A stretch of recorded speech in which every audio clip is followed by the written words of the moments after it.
Um, uh, they are emotional concepts, but they are not joint motions. Well, yes and no, I'll get to that.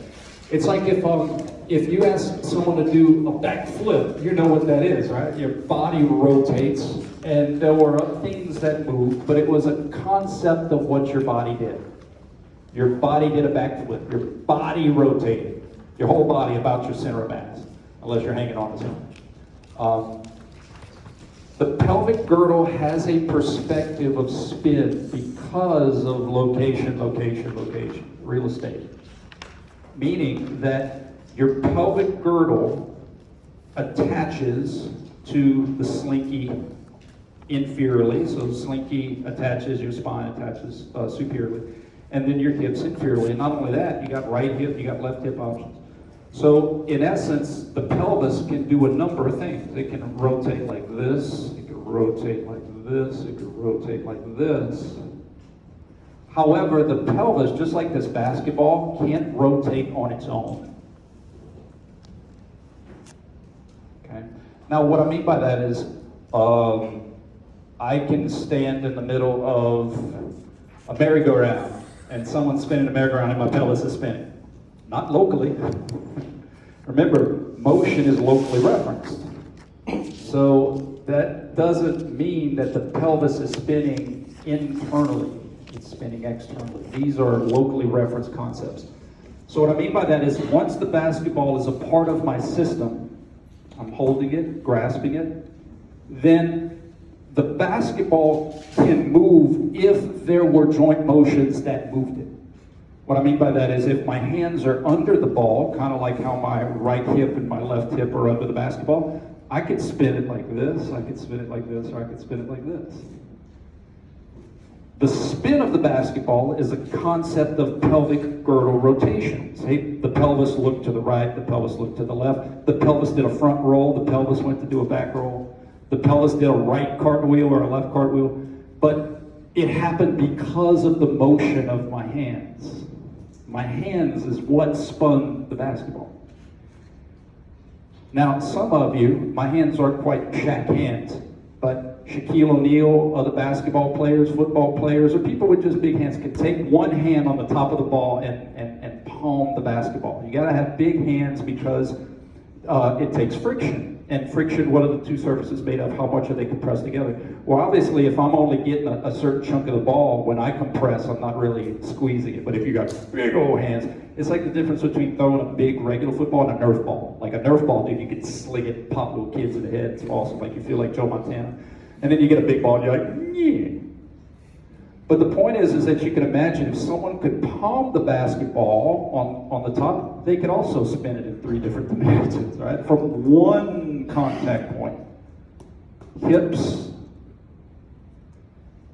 spine. You see what I'm getting with that analogy, right?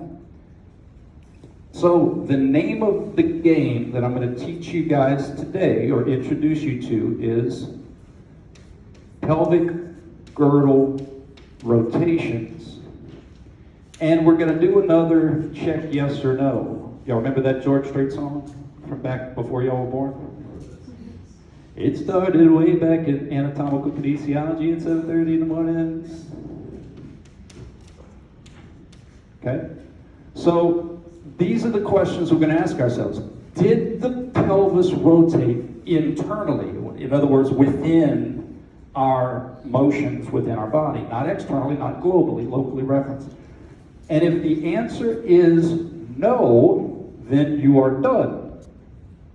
But if the answer is yes, you have to say, well, how or what did it rotate about? Or why did it rotate? What joint motion, whether below or above, was responsible for rotating the pelvis?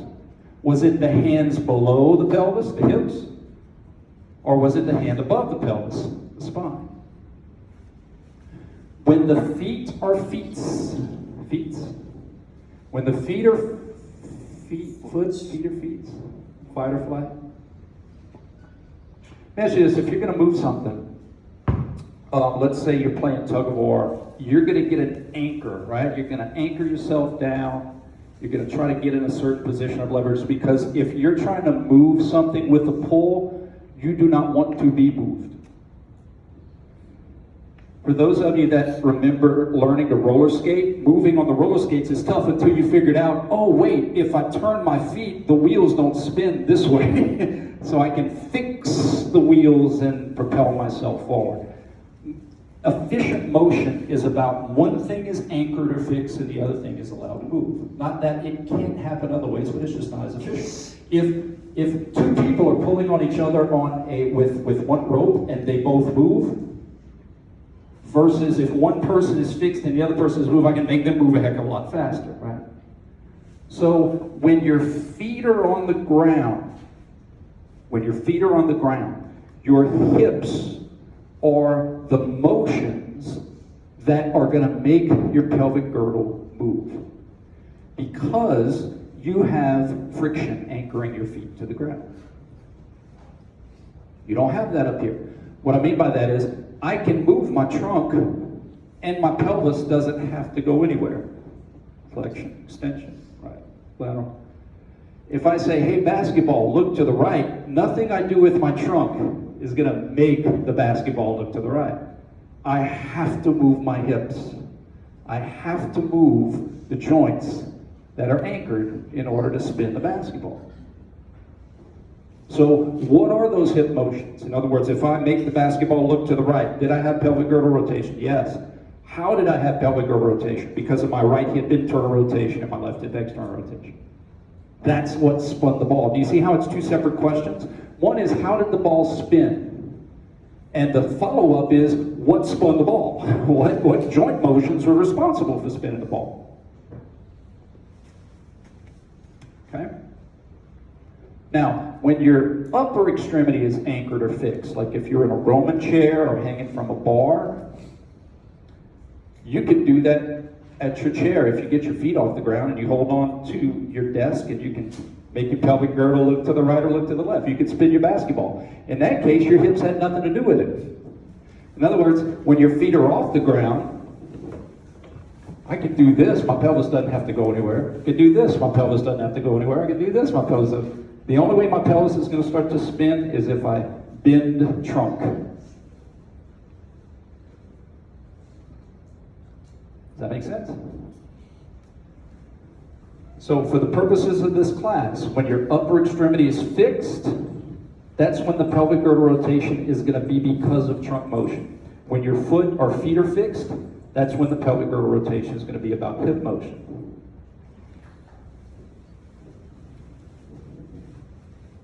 Now, can your trunk move while your hips are rotating your pelvis? Absolutely. But that trunk motion didn't have anything to do with actually spinning the basketball. It was moving to cancel out motion to keep my functional circle of grip or sight.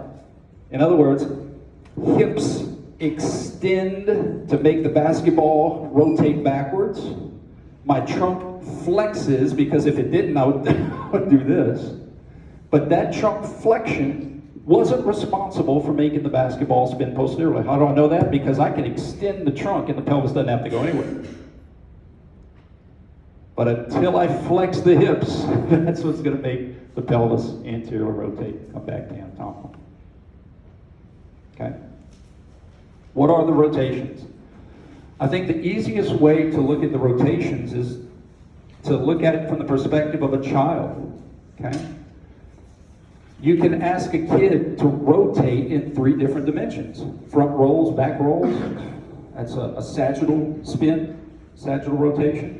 And if a child does a front roll, like I'm about to roll this basketball, the spin, if it allowed to continue, would make them go anterior, right? Here, hit a goal. No, use your feet. Goal. Uh-oh. No? I'm going to use the force. Yeah.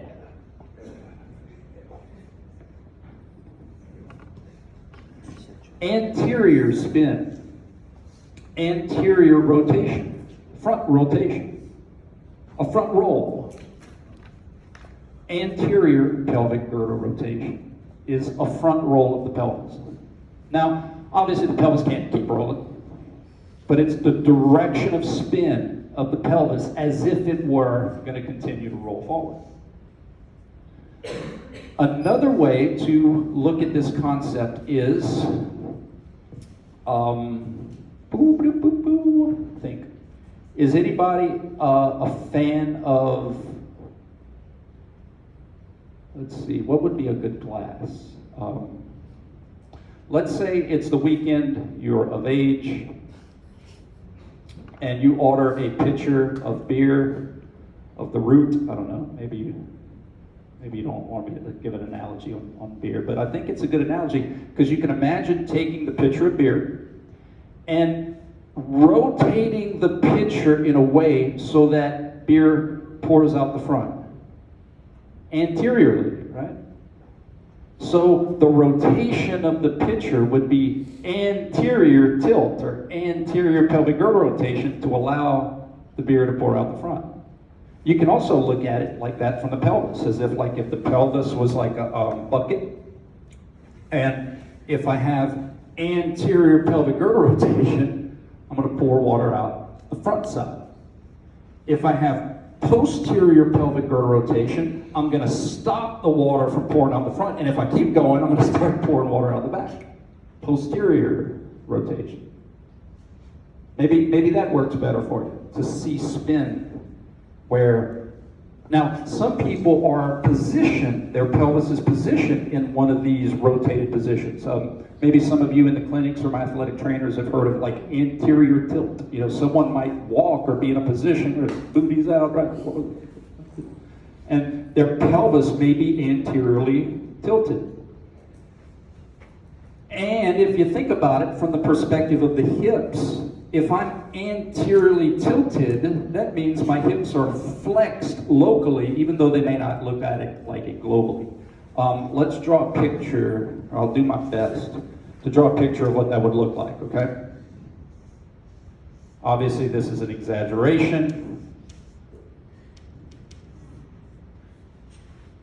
If this was anatomical position, notice how the hip is flexed relative to the pelvis. So globally, people are like, well, the hip is anatomical. But locally, if you anteriorly tilted, you're flexed. Now, why would someone be flexed? If you put your arm in a sling for an extended period of time, my athletic trainers know we don't like slings. Yeah. It atrophies the muscles and it gets in the way of our rehab. I'm not saying there's not a time and place for it, but extended shortening of a muscle is a good. Think about it. When you wake up first thing in the morning, aren't you stiff? Why? Because you were in the extended period of time of fetal position, short position. If you put your arm in a sling for an extended period of time, when you get out of the sling, it makes sense your muscles are going to be stiff. Now let's think about our activities of daily living where our hips are in a sling. Our hips are flexed. Fetal position, shortened position, where that muscle can start to atrophy in series and shorten in series because of the slack you place in it. Anytime you see it, you're in a sling. Think about all the time, driving, your hips are in a sling. Netflixing and Netflixing. Your hips are in a sling. Sleeping, if you sleep with your hips flexed, your hips are in a sling. Watching movies, your hips are in a sling. Playing games, your hips are in a sling. You know, our activities of daily living with how we are, and listen, I'm not saying it's horrible, but just our ancestors weren't in slings all day. They were up moving and working and doing stuff. And I'm not saying they're better than us, it's just, it makes sense that our hip flexors in 2019 are commonly put in slings. And so when we get up and they're tight, our pelvis wants to lean forward to keep us in a flexed position. Just like when you get out of the sling, your arm wants to stay in a flexed position. That's all anterior tilt is. It's a naturally flexed position. You may not see it because you see the leg globally perpendicular, but locally, based on the actual joint, it's flexed. So it may be very tight here, is what I'm trying to say. Your cuppeth should, now there may be conditions where that doesn't happen, but your cuppeth should not overfloweth. Your pelvis should be balanced, man. You shouldn't be pouring water out the front. You shouldn't be pouring water out the back. You shouldn't be pouring water out the right side, the left side. Okay? So, anterior pelvic girdle rotation. The opposite of that is posterior spin, posterior pelvic girdle rotation. Now, here's what that would look like in different scenarios. Anterior pelvic girdle rotation because of bilateral hip flexion. Now again, you may see it better with pouring water out the bucket. Or you may see it better with, well, if I was going to do a front roll, that's how I would rotate. Anterior, posterior. If I have pelvic girdle rotation, it has to happen because of something. In this case, bilateral hip flexion, did the anterior, bilateral hip extension, did the posterior. Does it have to be both? Absolutely not. Here's anterior pelvic girdle rotation with just right hip flexion. And here's posterior pelvic girdle rotation with just right hip extension. And there is no right anterior pelvic left hip. The pelvis, because I can't just, it moves as a unit. Moves as a unit, unlike the scapula. So anterior pelvic because of right hip flexion, posterior pelvic because of right hip extension. Anterior pelvic because of left hip flexion. Posterior pelvic because of left hip extension. Okay? Let's talk about anterior, posterior pelvic girdle rotations because of trunk stuff. If you were doing a reverse crunch and your feet are freely movable, you are more efficient if you could somehow anchor your upper extremity. That's why you kind of either put your arms out, grab on to someone's legs or a bar. You want to fix your upper extremity so that the pelvis can move about what's anchored. So, a reverse crunch, like actually bringing your feet up, using layman's terms here, but bringing your feet up would be posterior spin. Like a back roll, right? Like in other words, if I was going to do a back roll from the ground, I would just continue that into the back roll. Posterior pelvic girdle rotation because of what? We did this on Wednesday. Because of trunk. How do you see the bend? What's the trunk? How's the trunk bending? Trunk flexion. There you go. Trust your instincts, young Jedi. Posterior pelvic girdle rotation because of trunk flexion. There is the posterior pelvic girdle rotation, and here is the trunk flexion. Lowering yourself down would be anterior spin, anterior pelvic girdle rotation because of the trunk extension. Yes, no, maybe so. Now, what if we go from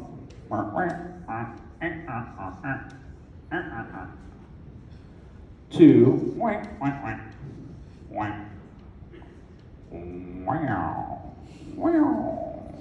whoa.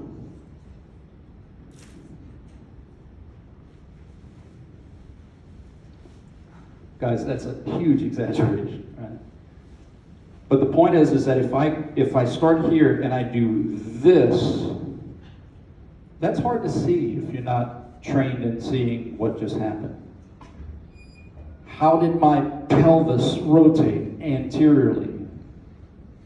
Because of what? Because of my hip flexion. How did my trunk move? Well, my trunk moved, but not to make my pelvis move. My trunk moved because I didn't want my whole body to go along for the ride. So I extended the trunk to cancel out that anterior pelvic girdle rotation to maintain my functional circle of reach and or side.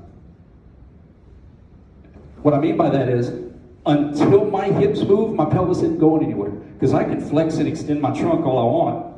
My pelvis doesn't have to pour water out. But once I flex the hips, that's when the pelvis rotates. My trunk bends to compensate for it, cause and effect. In other words, if the hips didn't flex, my trunk wouldn't extend. But my trunk can extend without the hips flexing. You see what I'm saying about the limiting factor? It has to be done here. Now, I can give you some examples of how this motion is functional, right? Like if I was in a boy band.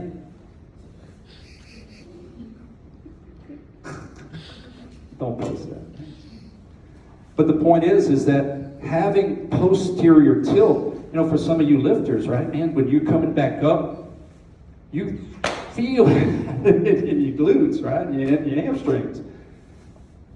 Bang, and that's hip extension, but guess what? It's also bringing your pelvis back to neutral.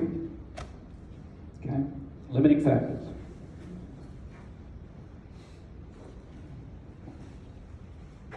All right, now let's look at it if we were hanging from a bar.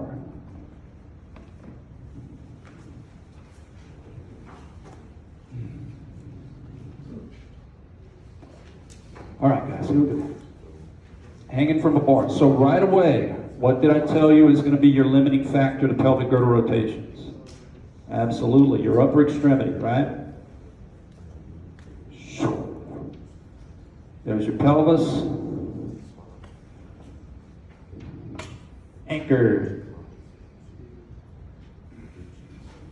It's tearing up my heart when I'm with you. Okay.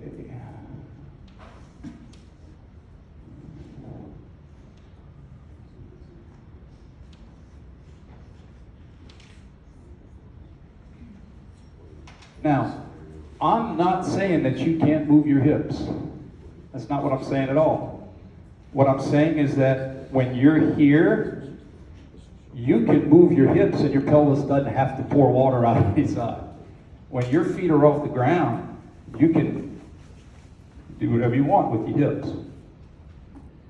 But when you're anchored up here, the only way that pelvis is going to pour water out the right side, left side, front, back is for you to bend that trunk. Now you're palming the ball on the top. Okay, so let's look at it. From the right picture to the left picture. From the perspective of the pelvis, I did a posterior rotation because of the trunk flexion. You see the difference between the two? The posterior pelvic girdle rotation occurred because of the trunk flexion. And again, I'm not disrespecting hip stuff. Heck, you could even flex your hips if you're trying to get it high enough. But if all you did was flex your hips, your knees would only go so high. Getting the pelvis involved with posterior tilt can get it higher. That's a functional circle. Get knees up high.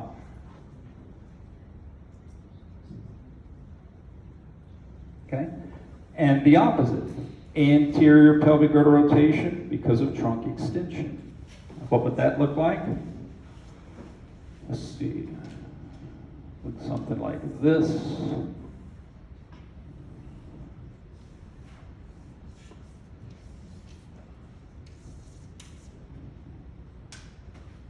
You see how that's trunk extension relative to anatomical?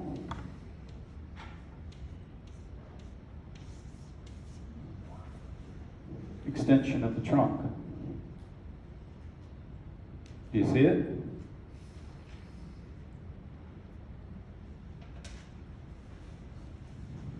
I mean, think about it. If you were going to hang from a bar and sway like that, you'd engage some trunk muscles.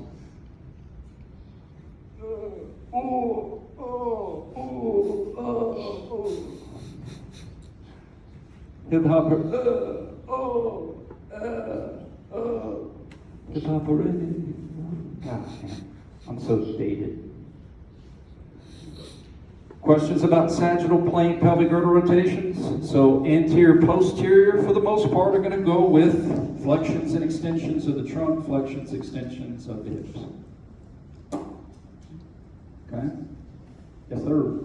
So the picture all the way to the right, it's the trunk extended, correct, from anatomical position. But just because you have your knees up doesn't necessarily mean that you have rotation from your pelvic girdle, correct? In that case, you have rotation from your pelvic girdle because I referenced the before and after picture, right? So I did. Okay, let's go from here to there. And here, my spine is straight. Here, I'm extended. Go right ear, right shoulder. Right ear, right shoulder. Now look at the pelvis with a straight spine and notice how it's extended. So the trunk is extended and the pelvis is also extended? The pelvis doesn't move like that. The pelvis rotates. The pelvis has a perspective of rotation. The basketball can either get more into fetal or out of fetal. But the basketball can spin. You didn't even see me spin it. It was not a very good spin. So the pelvis, when we talk about pelvic motional perspectives, it's all going to be about the spin. Rotations. Pure rotations. Okay. So what was the pelvic girdle motion? From the middle to the right, anterior spin. What was responsible for spinning the basketball? The trunk extension. Two separate conversations. One, how did the pelvis rotate? Two, what rotated it? We'll work on it. Any other follow-up questions before we get to frontal? Yeah, ma'am. So the only reason for the trunk by itself, I know in the book you have the over like one, is the pelvic girdle staying still because like you put the arm, it's like not moving action moving forward? Let me see what the heck I did.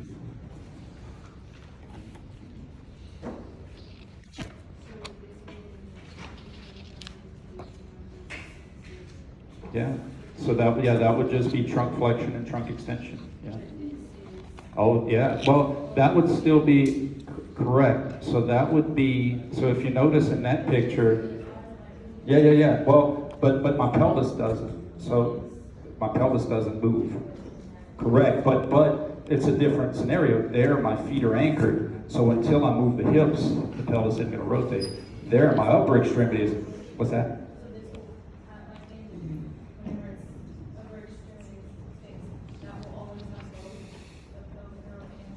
If you're hanging from a bar or your upper extremity is fixed, if you move your trunk, your pelvis is going to rotate. And if your pelvic rotates, you're going to move your trunk. Unless you somehow have, right? But if it's connected, you have no choice.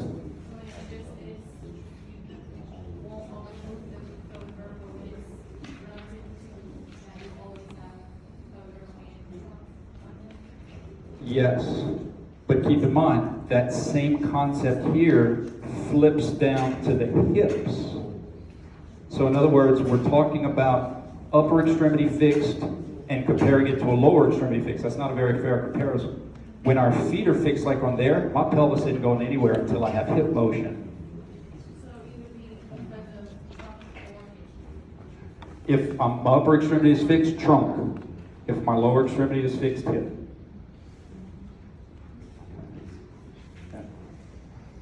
So I can move the hips here, but my pelvis doesn't have to spin. Just like there, I can move my trunk, and my pelvis doesn't have to spin. But for my pelvis to spin when my feet are on the ground, I got to have internal, external, flexion, extension. Something's got to spin the basketball. Good questions, guys. Good questions. Keep them up. That helps with clarification. Okay, are y'all ready to go down the frontal road? Let's see what we got. So, for the purposes of this lecture, frontal plane rotations of the pelvis is like doing a cartwheel. That's how I like to look at it. Imagine this is the pelvis kind of has like, my God, this is going to sound ridiculous, but imagine there's like a little baby in the little tummy, and I know baby's inverted. Golly, I'm just trying to use an analogy. And the little baby's in the tummy, and the little baby's like wants to be active, and so the mom can exercise, and the mom does a cartwheel to her right, So the baby does a cartwheel to the right. Does that make sense? Baby does a cartwheel to the left. So the pelvis can rotate laterally or in the frontal plane by doing a cartwheel to the right or to the left. If the ball does a cartwheel to the right, ball's going to go to the right. Or if you're looking at it as pouring water out the bucket, if you do a cartwheel to your right, you're going to overflow it to the right. Left lateral pelvic girdle rotation. Right lateral pelvic girdle rotation.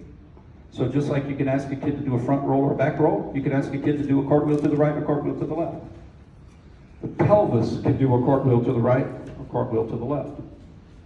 In the frontal plane, the reason for those lateral pelvic girdle rotations from the hips is going to be abductions and adductions.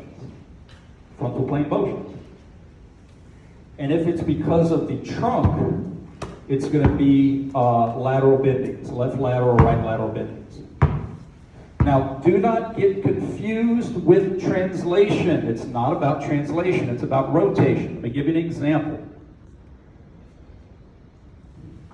If I spin the basketball like this, but throw it linearly to the left, it's still going to eventually roll to the right.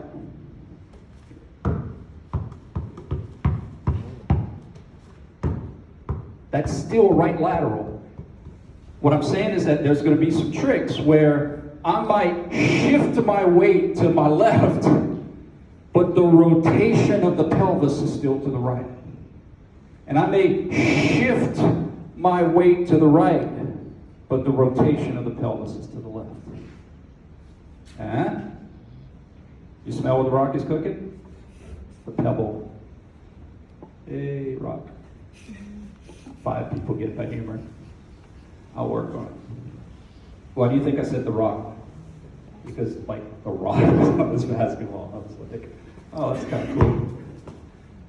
I shot yesterday. I actually made a shot. It was awesome. I shoot granny style. That's all. So, let's get into some examples. Right and left lateral pelvic girdle rotation. Right lateral, left lateral. Feet are on the ground. That's because of my hips. We practice the hip motion. Remember when we practiced this, like this? So if I'm here and I do this, you say, did the pelvis rotate? Yes, how? Right lateral. What made the basketball turn right lateral? Right hip ab and left hip ad da da da da da. Right hip ab left hip ad da da da da.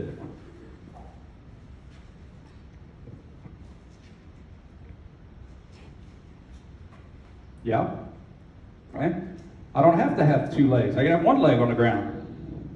Right lateral pelvic girdle rotation because of my right hip abduction. Left lateral pelvic girdle rotation because of my right hip adduction.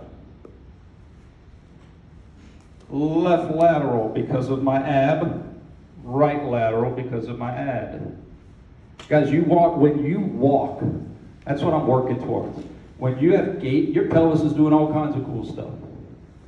You rotate it laterally on 1 leg to do this. Why? To clear that foot so that you can swing through without catching it on the ground.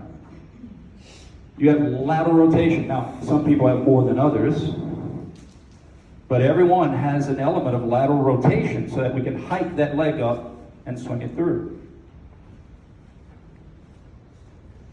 I'm going to show you how we have elements of transverse rotation, probably on Monday. Right lateral, left lateral, right lateral, left lateral. Right lateral because of right hip ab, left lateral because of right hip ad, left lateral continue because of left hip ab, right lateral because of left hip ad. Any questions? How about here?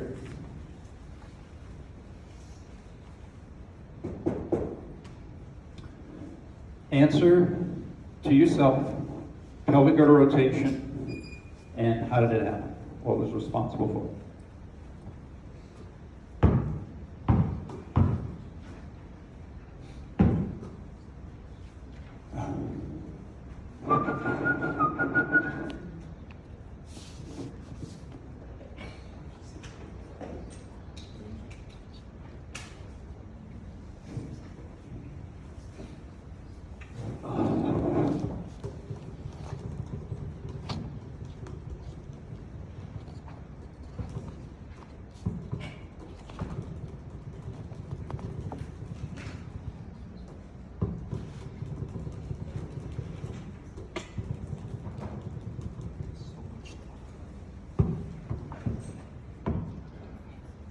Pelvic girdle rotation.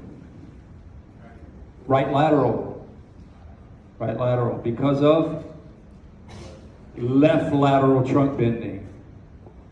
Ooh. Right? Because of a left. Yeah. That's how your hands were able to stay in the same position. Because they canceled out. If you bend everything to the right, this is what happens. Right lateral pelvic with right lateral trunk. The only way your hands stay there is if one thing does a right cartwheel and the other thing bends back the other way. That should make sense. That's okay. Right lateral pelvic because of left lateral trunk. Let me draw the anatomical start of the trunk. If I could find my chalk.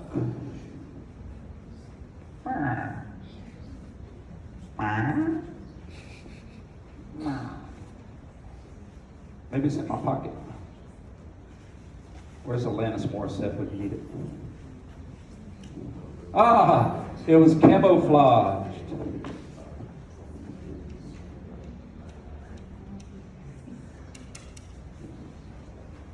You see it? Yeah? No? Go left ear, left shoulder. Left ear, left shoulder. Look at the trunk and pelvis from anatomical position and look at how the trunk is bent. It's bent to its left. Oh.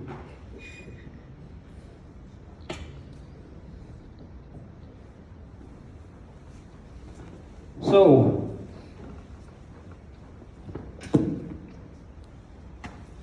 now, can I move my trunk and my pelvis at the same time and my hips? Absolutely, but they have different roles. That's what I'm trying to get to with today's lecture. That if my trunk stayed in anatomical position and I did right lateral, bending the trunk back the other way helps keep my shoulders level, helps keep my eyes level. So doing something subtle like this, right lateral pelvic girdle rotation, because of what? Because of my left hip ad and my right hip ab. Did my trunk compensate? Yeah, my trunk bent back to the left to keep my shoulders level and to keep my eyes level. But my trunk didn't make my pelvis rotate. That's what I'm trying to get to. The pelvis is just like a shock absorber. That's just kind of going along with the bend so that to keep your car level. It's the hip muscles. When you shift weight, you activate hip muscles to rotate that pelvis. Boom, left lateral pelvic girdle rotation. Why? Because of left hip ab and right hip ab. How did the trunk bend? To cancel that out, to keep your upper extremity balanced, right lateral trunk bending.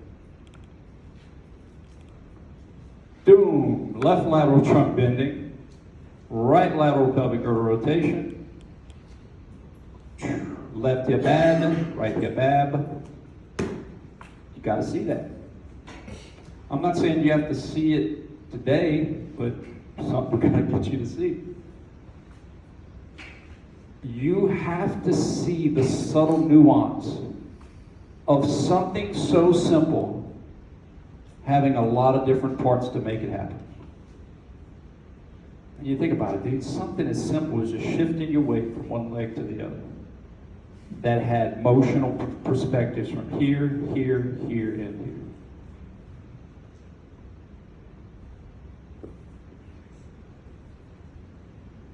Left lateral, right lateral, left lateral, right lateral. Now remember, where you might get confused is you want to take a translatory thing that you're comfortable with. You're comfortable with up, down, left, right, front, back. But I'm trying to remind you, this is all about the spin. It has nothing to do with the center of mass of my pelvis translating to the left. Nothing to do with it. It has everything to do with how the spin of the pelvis. So yeah, my pelvis is translating to my right, but these are called pelvic girdle rotation, raggy, rotations. They're not called pelvic girdle translations. If they'd be called pelvic girdle translations, then it'd be like to the right, to the left, to the front, to the back, to the down, to the up. These are called rotations. How is it spinning? Right lateral, left lateral. Because even though the ball can shift to my left, it's still spinning to the right. It's doing a right cartwheel or a left cartwheel. Any questions?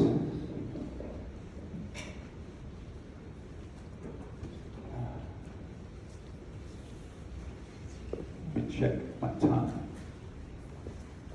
So I want y'all to get your money's worth.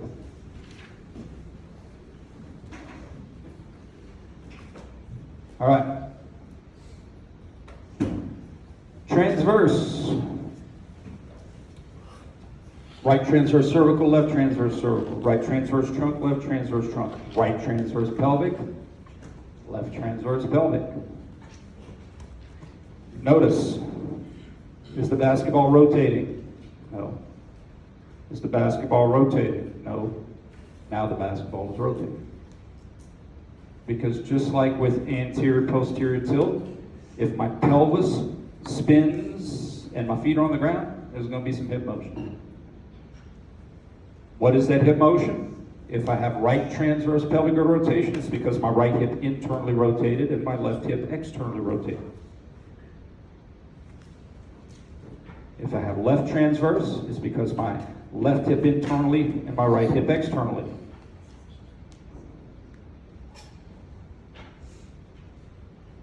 Can I do it on one leg? Absolutely. Left transverse pelvic because of right hip external rotation. Right transverse pelvic because of right hip internal rotation. Right transverse pelvic because of left hip external. Left transverse pelvic because of right hip internal. Yes, sir? What you just explained is really just moving the axis a little bit to the left or right. Instead of having it straight down like the center of your body, as both your hips move, so your pelvis would rotate in the middle of itself. I guess it rotates just about one hip since the other leg stays in a normal position. Correct. That's a very, very simplistic form of what's really happening, though. All motion, cover your ears, guys. Earmuffs. Motion doesn't have to be taken from the axis. It could be taken from the center of mass of any object. What I mean by that is when I look at elbow motion, shoulder motion, technically I can look at the motion from the center of mass of the object because there's translatory and then there's rotationary. The pelvic girdle rotations is still going to be about the center of mass of the pelvis. So even though I'm rotating, that's why we have different perspectives. So even though I do this, and you say, oh, well, the axis was here, contraire, mon frere. All it did was this, and then pure rotation to get to the same point. That's what general motion is. So it's still from the perspective of the center of mass of the object, buried in the illusion of the hip motion that made the pelvis spin. But the reality is I had translation and I had rotation, and it's that rotation that we call pelvic girdle rotation. It's a great question. I'm glad you asked it.